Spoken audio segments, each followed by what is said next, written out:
and welcome to CATSweek. I'm Annalise Porman. On May 25th, the Bloomington City Council Committee of the Whole discussed a request to vacate an alley segment downtown. Senior zoning planner Eric Grulich presented on the development of the Johnson Creamery site and shared the plans of the petitioner and founder of Peerless Development, Michael Cordero. So they are requesting that this alley be vacated in order to allow for the project to be constructed. I've got a few exhibits of the elevations for the buildings or the building that was shown. This is looking at the proposed building from the Beeline Trail. So the Beeline Trail is in the foreground here. You can obviously see the smokestack on the left side of the site. Again, another rendering from the Beeline Trail of the proposed building. So the building that was approved is a 5-story building, 51 dwelling units. It had some underground parking as well as some surface parking. This is a view of that building from 8th Street and then looking down the north-south alley. And then this rendering here is looking at the east-west alley. This is the portion of the alley that is requested to be vacated. So this is the south side of the building and the smokestack there in the background. So with that, the Plan Commission approved the petition, as I mentioned, subsequent to the vacation of the alley request, which is what the petitioner is here tonight to discuss here with the council. So with that, I'm happy to answer any questions. Corporation Counsel Beth Kate said that in exchange for the right-of-way vacation, the council should ask Peerless Development to provide a few things in return.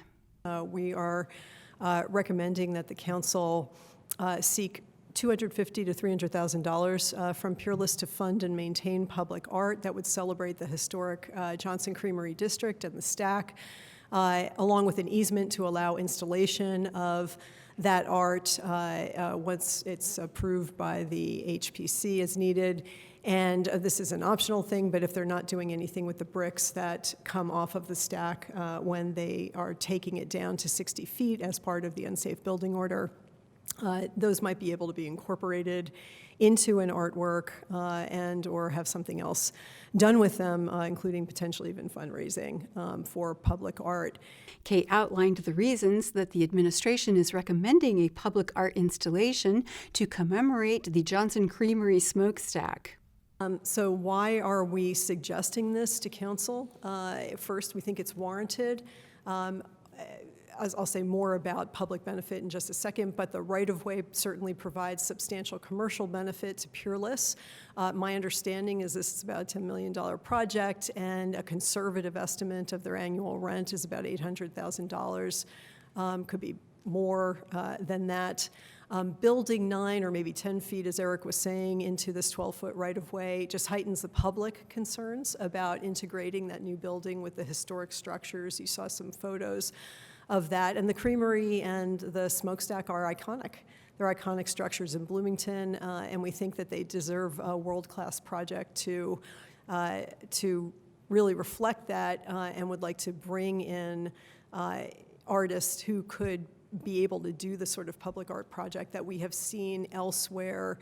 The amount that we're asking for is in line with, and in fact less than, some other recent art projects associated with private building, like the Graduate Hotel. It's reasonable as an amount. If you look at their rents, that amount is not quite 1/3 of 1 year's rent, or around 1/3 of 1 year's rent, depending on $250,000 versus $300,000. Peerless has been receiving income from the Stack and tenants in the creamery. And the thing that we're asking for here, this is a fixed and definite commitment. It's basically an amount of money that would be paid in order to assist in realizing a public benefit in exchange for the right-of-way vacation. I think earlier when we had suggested to the Historic Preservation Commission that as the stack gets taken down to 60 feet, Peerless come back with a plan on how to commemorate the stack appropriately. They objected strongly to that. They have objected to really sitting down and talking through any options with respect to commemoration of the historic district.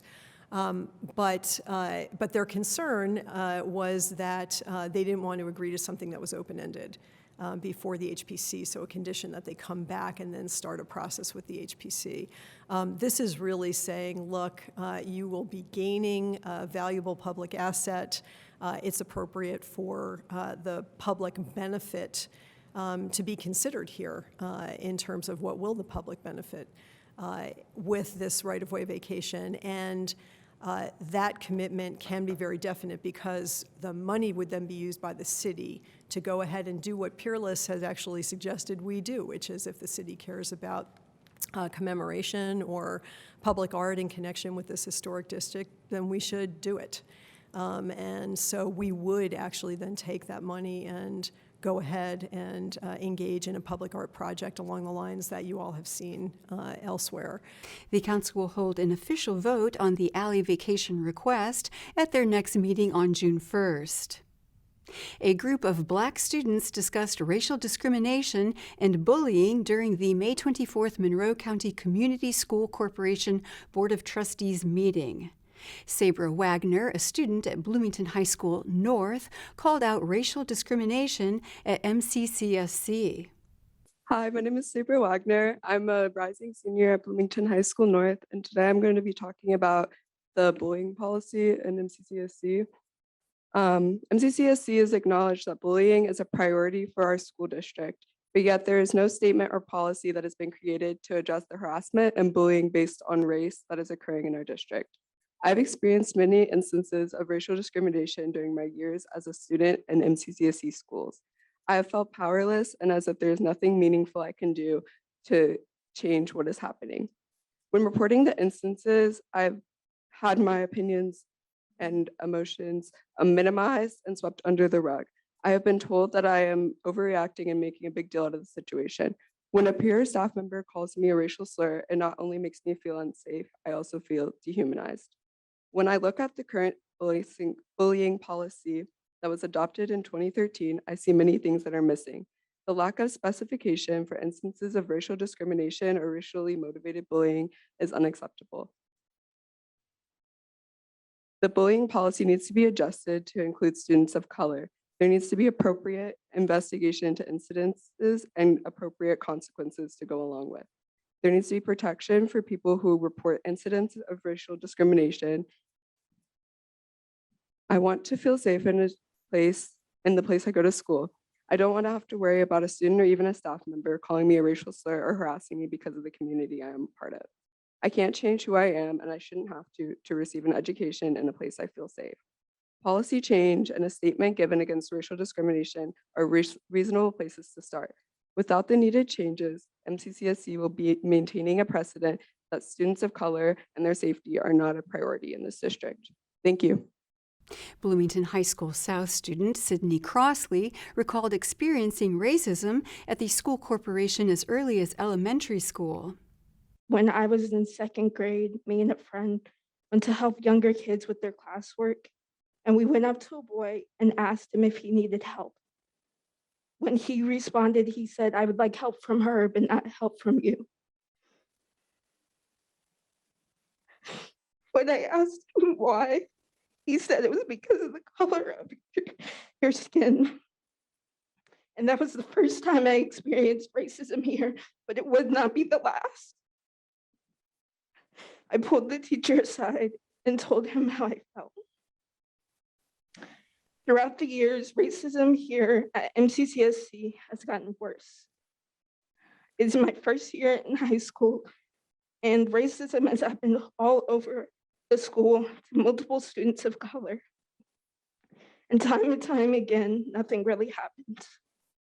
And students of color are the victims of these terrible acts of racism.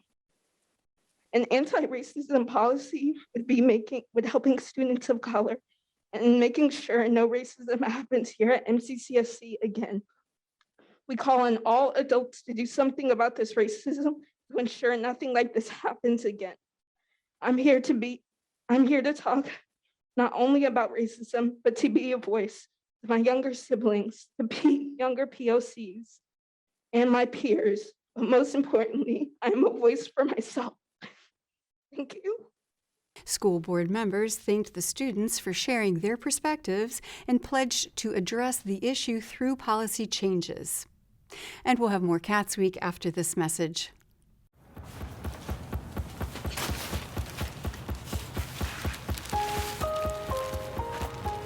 I'm at risk of thinking there's just no point in trying.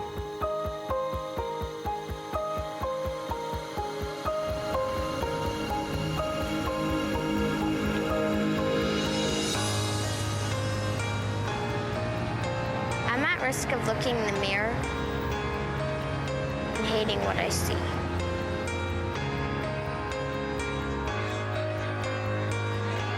I'm at risk of regretting what I do, just to join the crowd.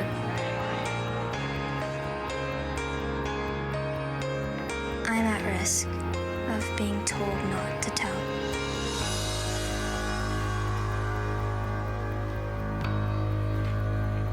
And you would never know it by looking at me.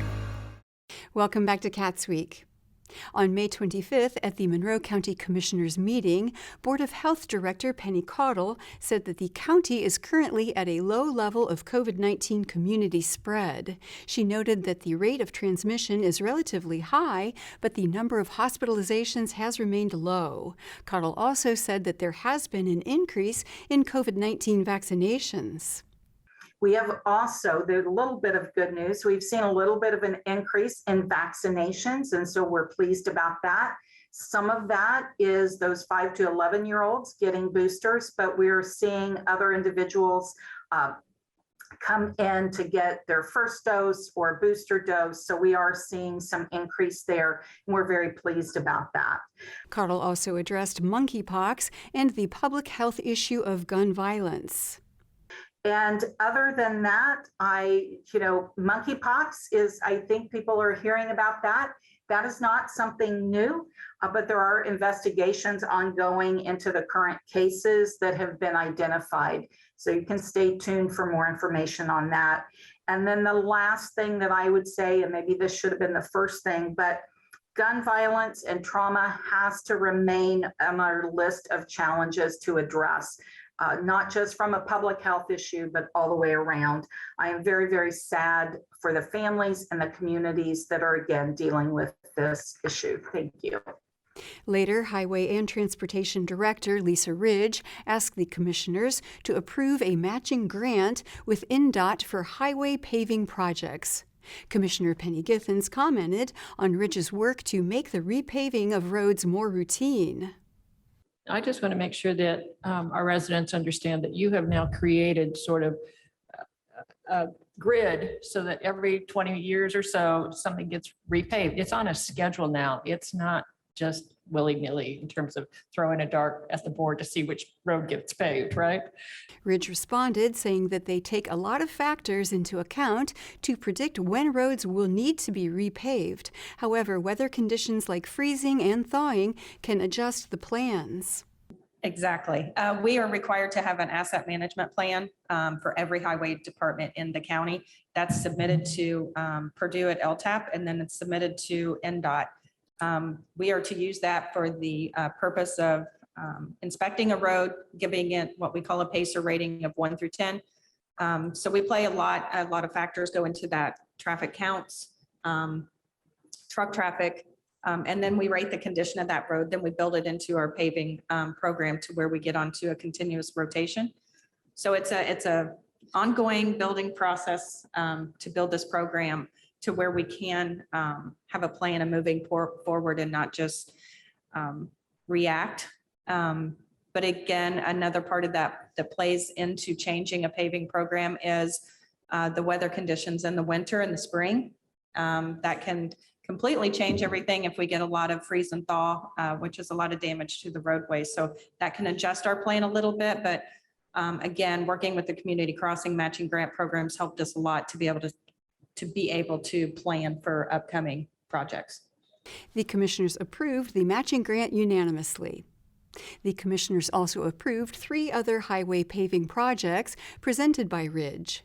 During public comment, Monroe County resident Travis Spearbach asked Ridge if the work being done on Lynch Road was going to patch up potholes or if they would be doing a full paving project. Ridge said that they are doing prep work now, but will be doing a full paving job on the road. Got you. I think there was just some miscommunication. I think maybe even some of the workers had maybe had insinuated that it was just patching, but that was what we had thought. I think that's what you had left a message for my wife last year, that it was on the docket for this year to get paved. So we just wanted some clarity because it is definitely in need. It is definitely in disrepair and has been needing to be paved for several years now. So I appreciate you getting that going for us. On May 24th, at the Bloomington Board of Public Works meeting, Director Adam Wason started the meeting off with a moment of silence for the victims of a Texas school shooting. I'm going to do something a little abnormal compared to all of our other meetings, but Kyle and I were just having a discussion about some things that are happening that happened today in Texas. And I just want to start with a moment of silence for another school shooting in this country.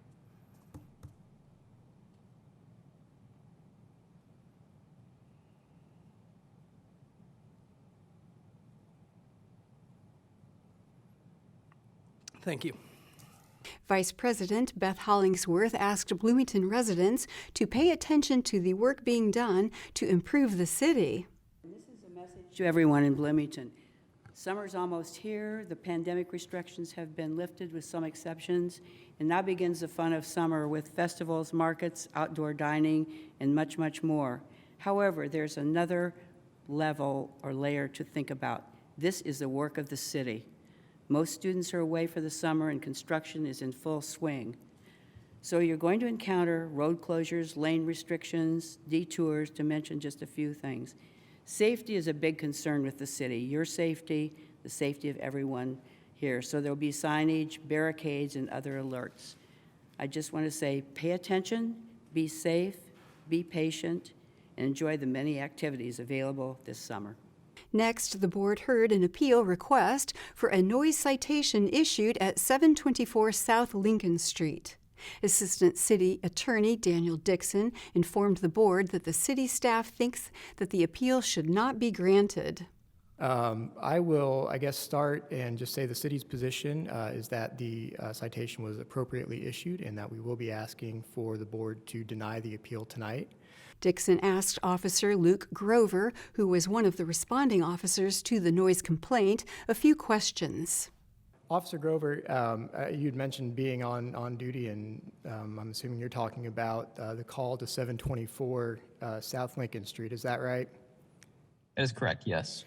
And can you go ahead and just walk the board through your recollection of events, beginning, when the dispatch call came in through and including when the citation was issued?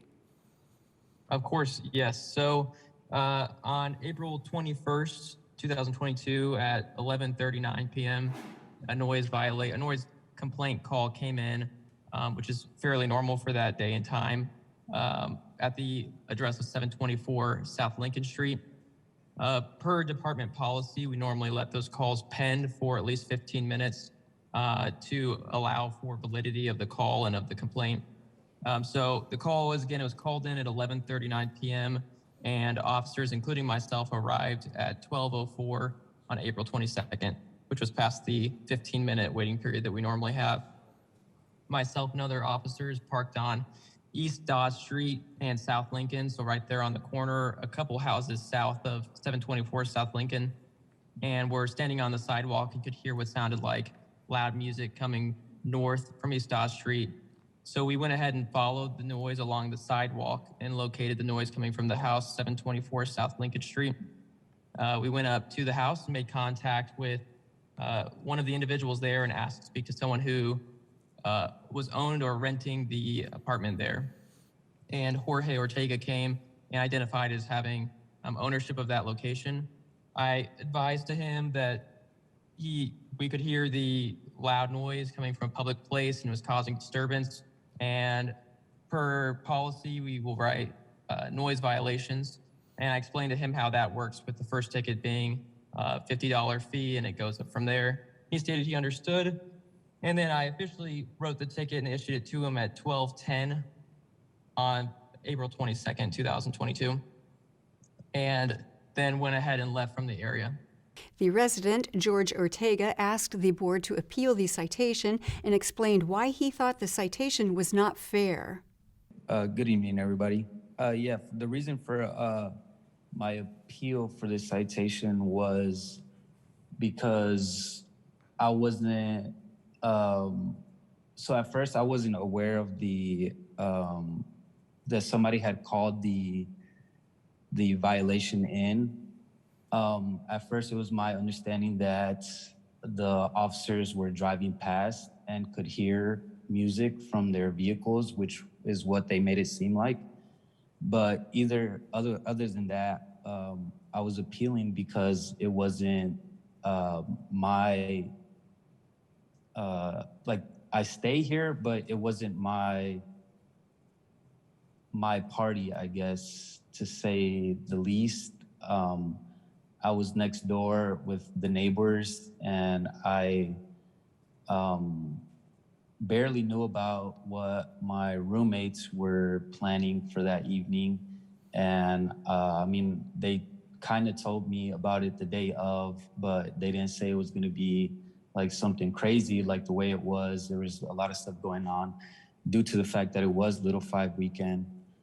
But yeah, other than that, I wanted to also mention that I had other friends that that said they had events going on the same night, and that although officers were called to their residence for whatever it was, the situation was, whether it was like people outside or noise or whatever, I had 3 other friends that said they had events the same night and they were issued any citations of any sort. And I just didn't know why I was the one that did. Board member Kyla Cox-Deckard suggested that although Ortega is responsible for the property, he should ask his roommates to pay for the citation. Wason addressed Ortega's concern that they were the only residents to receive a citation. He said that the procedure for Little 500 weekend is to give out citations instead of warnings. I don't know that we have any proof that that's actually true. I know you're stating that you talked to some folks, but we've heard from Officer Grover that, you know, it is BPD's policy during Little 5 weekend that it's not warnings, they are all citations. That's been the past practice for many, many years, as long as I've been public works director, and we've had noise appeals for Little 500. So, you know, at that point, I would just have to say that's just basic hearsay, and there's really no proof that that actually occurred. And as Officer Grover spoke, they did not issue any warnings that evening. They were only citations. The board voted unanimously to deny the appeal of the noise citation. And we'll have more CATSweek after this message. For hurting families in Monroe County. A contribution to children who are vulnerable and in need of an advocate. A staff that goes above and beyond to support and advocate for children in need of services. The web of remarkable people who are dealing with difficult situations. Welcome back to CATSweek. At the Ellettsville Town Council meeting on May 23rd, Attorney Darla Brown presented a lease agreement between the town of Ellettsville and Richland Township to allow HealthNet to use Marcy Jane Lewis Park for a mobile clinic. This was discussed briefly at a council meeting 2 or 3 meetings ago, but essentially the Richland Township trustee has made arrangements with HealthNet to have a mobile medical service provider come to the one of the town's parks. And it's my understanding that the township trustee has had a conversation with Jimmy Durnall about the particulars, you know, dates and times and days of the week and that kind of thing. And so this, what is before the council tonight is just an addendum to the lease agreement between Richland Township and the town with regard to the parks. Clerk-Treasurer Sandra Hash expressed concern over a lack of details. Brown responded, saying that Police Chief Jimmy Durnall and the street department could get involved to work out the details. Well, that's true, but I thought, if I didn't misunderstand, I thought at one of the meetings that which the council talked about this, I think Scott Oldham had suggested that Jimmy Durnall work out the details, and then if, the street department or whatever needed to get involved, they could. The council unanimously voted to approve the lease. At the Bloomington Utilities Service Board meeting on May 23rd, board member Megan Parmenter asked for more information about the security fee for the Dillman wastewater treatment plant. Director of Utilities Vic Kelson responded to her question, explaining that they pay Bruce Wild Security to monitor incoming traffic at the plant. The issue here is that we have no way of automatically opening and closing the gate at the Dillman plant. We are trying to improve security at the plant by having a security guard there to watch when vehicles enter the plant facility through the open gate. The gate is open during the day, Monday through Friday, because there's construction going on there, and also so that septic haulers can get into the plant. So the only time that they're actually there is Monday through Friday from 6 a.m. to 6 p.m., except, of course, holidays. Board member Kirk White asked if the service will be automated in the future. Kelson said that an automatic system is in the works and that this position is temporary.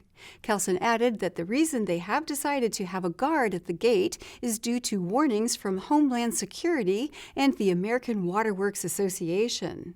And what stimulated this was nearly every week we receive notices from Homeland Security and from American Water Works Association talking about threats against American water and wastewater plants owing to the international situation. Utilities staff Chris Egan said that the contract is set to expire in September of this year. The board unanimously approved the contract with Bruce Wild Security, set not to exceed $24,480. And that is all for CATSweek. Thank you for joining us. For CATS and WFHB, I'm Annalise Poorman.